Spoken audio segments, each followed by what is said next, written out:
It is recording. Hit our little intro theme. And hello, everyone. Welcome to another episode of 10-Minute Tabletop Talk with Grant Ellis. And tonight I am joined by...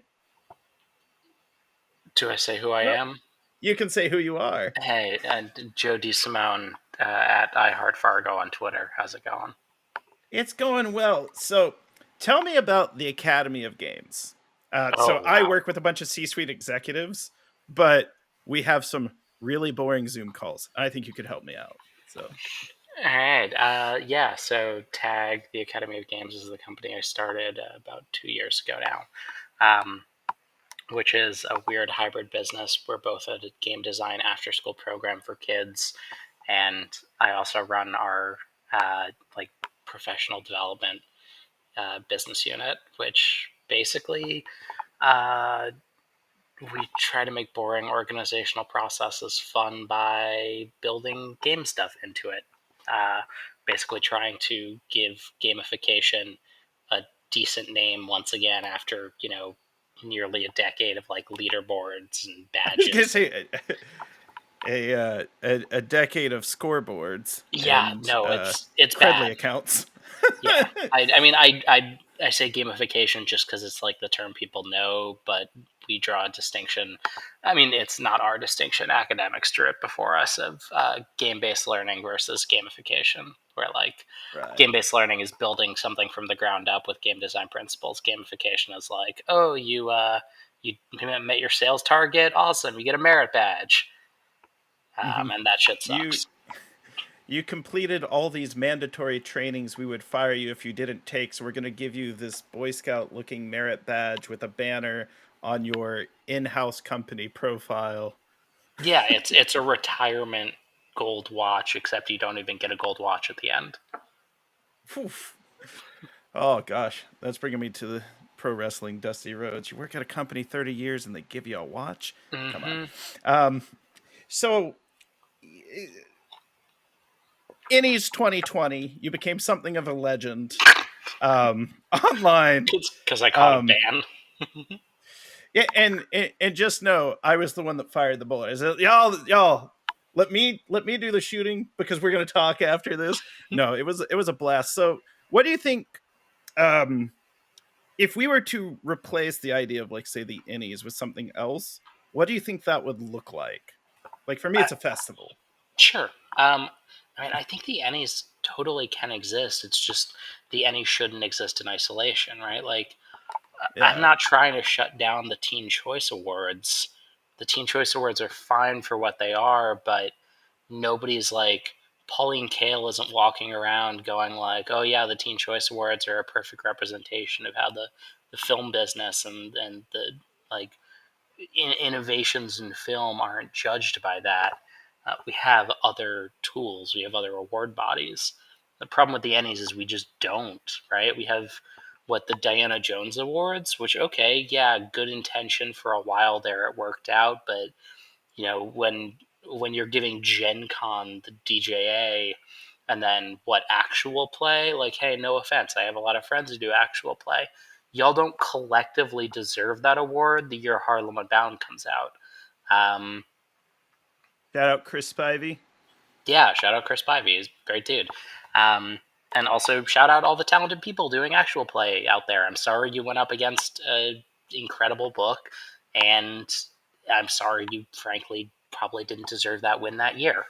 But yeah, I don't know. What does it look like to have something beside the Ennies?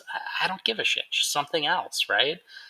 I think it could be any number of things. It could be a bunch of critics, which we frankly need more of, just saying what's rad that year.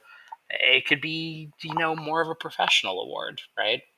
Board games have that.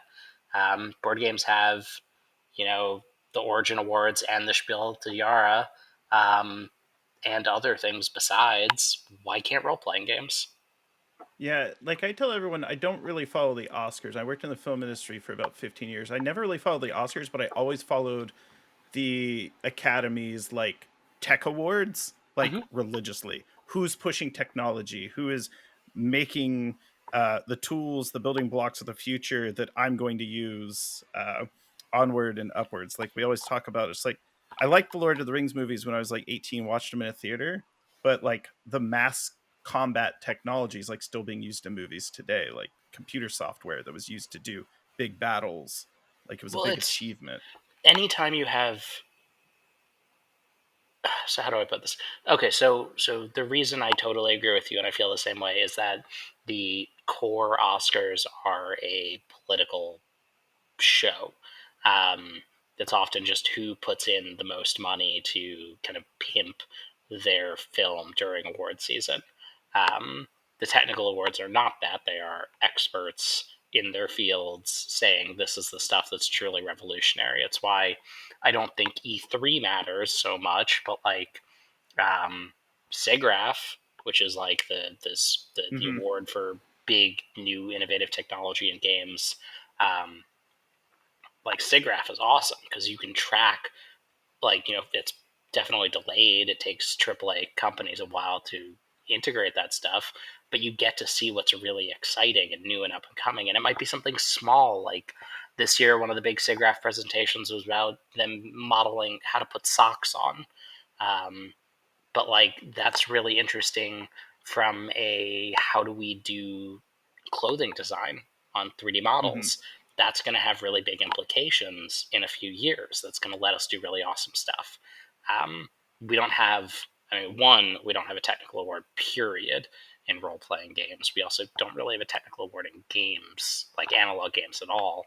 Um, but we have experts, right? We have people who know their shit in their domain, and there should be an outlet for them to discuss that and not have it be, a political festival.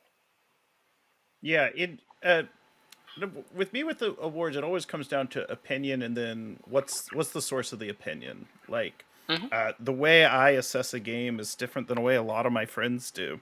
I'm very much about the play experience, and it's like play a lot of weird games that I didn't think I would like, but it resonated with me when I played it. It may not have followed any trends. It might not have been a designer anyone had heard of, and it might have only had analog components, but it was a wonderful experience. That it's like, this is cool. I liked it. Shout it out. What are 3 games you would recommend uh, that I investigate, even if I've already played it before? Like, let's just assume clean slate. 3 games uh, that we'll say these are our front runners for the 10-minute Table Talk Podcast Awards. Okay, shit, wow.